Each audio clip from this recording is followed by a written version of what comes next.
tem ocupado nossos corações e mentes? Nós buscamos o poder efêmero do mundo, como Antíoco, ou nós vivemos na esperança da vida plena que Jesus nos revelou? Nossa fé na ressurreição molda nosso viver presente? Evangelho segundo São Lucas, capítulo 20, versículos do 27 ao 40. Meus irmãos e minhas irmãs, hoje a igreja nos convida a celebrar a memória de Santa Cecília, virgem e mártir, cujo testemunho de fé inabalável ressoa ao longo dos séculos. Sua vida foi entregue por amor a Cristo e lança luz sobre as profundas verdades que as Escrituras nos apresentam nesta liturgia da palavra. A efemeridade do poder terreno e a perenidade da vida eterna em Deus.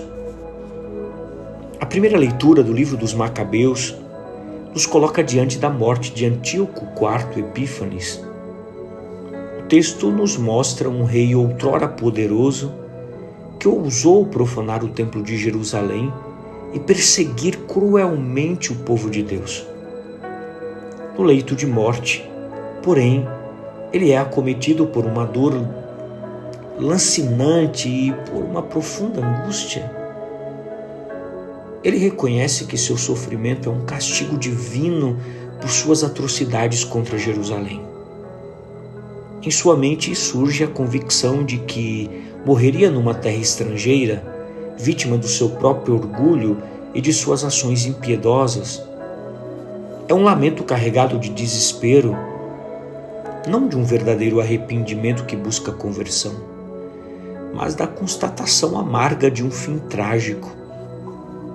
O nome Epífanes, do grego Epífanes, que significa ilustre ou manifesto, foi adotado por Antíoco para proclamar sua divindade. Contudo, para os judeus, ele era mais apropriadamente Epimanes, o louco. Tamanha era sua fúria e desvario. Sua queda é um forte lembrete de que o poder humano, quando desvinculado da justiça divina e usado para a opressão, é sempre frágil e transitório. A teologia aqui presente dessa leitura do livro de Macabeus nos revela a soberania de Deus sobre a história, onde até mesmo os tiranos estão sob sua providência e julgamento. Como os padres da igreja nos ensinam que as tribulações e quedas dos impérios servem para manifestar a grandeza e a justiça de Deus. Por exemplo, São João Crisóstomo muitas vezes meditava sobre como os poderosos do mundo, em sua arrogância, acabam por evidenciar a onipotência divina que tudo rege. Em contrapartida, nós vemos que a essa visão terrena e limitada da existência, o Evangelho segundo São Lucas, no capítulo 20, versículos do 27 ao 40, nos apresenta o desafio dos saduceus a Jesus sobre a ressurreição. Observe que eles que negavam a ressurreição dos mortos tentam ridicularizar essa verdade de fé com um caso hipotético de Levirato. Sua visão de Deus e da vida estava restrita à dimensão terrena, incapazes de conceber a realidade transcendente. Meus irmãos e minhas irmãs, Jesus, com sua sabedoria divina, responde a eles que eles se enganam por não compreenderem nem as Escrituras nem o poder de Deus. Jesus afirma que na ressurreição não se casam nem se dão em casamento, pois serão como anjos e filhos de Deus, sendo filhos da ressurreição. A vida ressuscitada não é uma mera continuação da vida terrena, com suas estruturas e limitações, mas uma nova forma de existência plena e gloriosa na comunhão com o Eterno.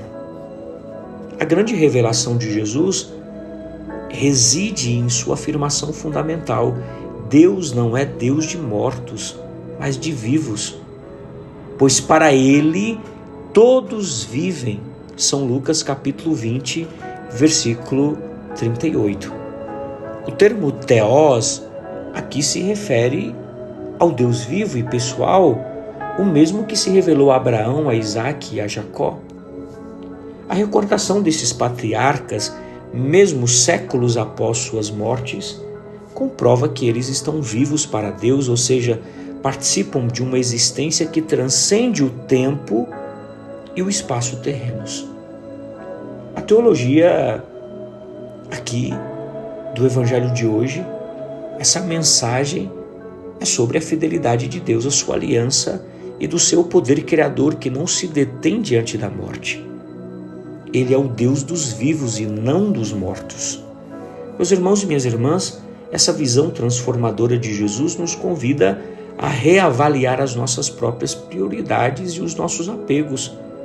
Se Deus é o Deus dos vivos, então a nossa existência não se encerra nos horizontes limitados dessa terra, com suas preocupações e seus bens perecíveis. Essa vida se estende para uma plenitude que já começa a ser experimentada aqui e agora, na comunhão com Ele.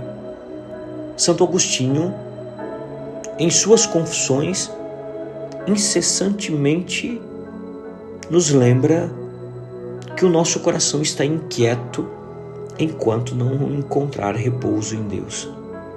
Essa inquietude, essa sede de eterno, é o sopro do ruar, o Espírito no hebraico, o Espírito divino em nós, que nos impulsiona a não nos contentarmos com o transitório, mas a buscar o permanente, o verdadeiro. Essa verdade central da nossa fé na ressurreição é um pilar desde os primórdios da igreja. Os primeiros cristãos, impulsionados pela experiência pascal de Cristo, afirmaram vigorosamente a ressurreição dos corpos. Tertuliano, em sua obra De Resurrectione Carnis, defendeu de forma eloquente a ressurreição corporal, que é a consumação da salvação operada por Cristo. E da mesma forma, o magistério da Santa Igreja, no seu catecismo, ao tratar da esperança da ressurreição, nos recorda que a fé na ressurreição é a própria fé em Deus que nos criou e nos redime e que tem o poder de nos restituir à vida além da morte. E é nesse ponto que a memória de Santa Cecília se conecta tão profundamente com as leituras de hoje. Ela, diante da ameaça de morte e tortura, manteve sua fé inabalável na vida eterna prometida por Cristo. Sua fidelidade não foi uma resignação, mas um testemunho vibrante de que Deus é de fato Deus dos vivos. Ela preferiu a morte física a negar aquele que é a própria vida. Seu martírio, a martiria do grego, quer dizer seu testemunho extremo, é a mais eloquente pregação da ressurreição. Como bem expressou Tertuliano, o sangue dos mártires é semente de novos cristãos, porque o seu sacrifício semeia a fé naqueles que veem a esperança para além da morte. Meus irmãos e minhas irmãs, que estas meditações nos levem a um exame interior. O que tem ocupado nossos corações e nossas mentes? Nós buscamos o poder efêmero do mundo como Antíoco na leitura dos Macabeus, ou nós vivemos na esperança da vida plena que Jesus nos revelou? A nossa fé na ressurreição molda nosso viver presente? Peçamos na liturgia de hoje que a fé e a coragem de Santa Cecília nos inspirem a viver como filhos da ressurreição, já aqui na terra, testemunhando que nosso Deus não é um Deus de mortos, mas de vivos. Que cada dia seja uma oportunidade para abraçar a vida em sua plenitude, com os olhos fixos na promessa da eternidade. Um santo e abençoado sábado para você e sua família. Que Deus te abençoe e te guarde, em nome do Pai, do Filho e do Espírito Santo. Amém. Paz e misericórdia.